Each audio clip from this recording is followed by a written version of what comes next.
Am I the asshole for not telling my fiancé that my late partner was a man? I, 29M, lost my fiancé 4 years ago in a car accident.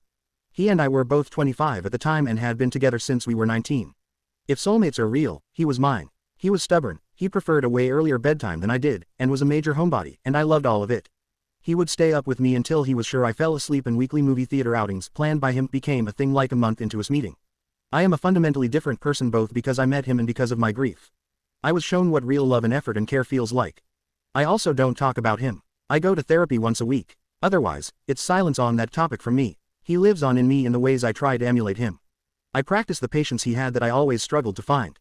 I go after career-related opportunities that scare me because I know he would encourage me to. Sometimes I let myself stay in bed because I know he'd be gentle with me and let me do that too. But I don't talk about him, and I probably never will. I'll make the occasional, "Oh, X would have loved this," comment when I'm with friends who knew him well.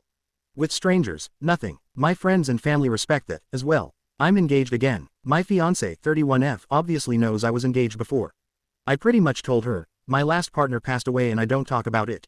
I don't use social media in really any capacity anymore, but she happened to stumble upon an old Instagram profile of mine recently and saw him heavily featured. This led to her accusing me of purposefully keeping this from her. I don't really see why his gender matters, and I told her so. She said I've broken her trust. Times like these are when I long for the life I was living before. But grief fucked up my brain, so I'm not sure if I'm being insensitive.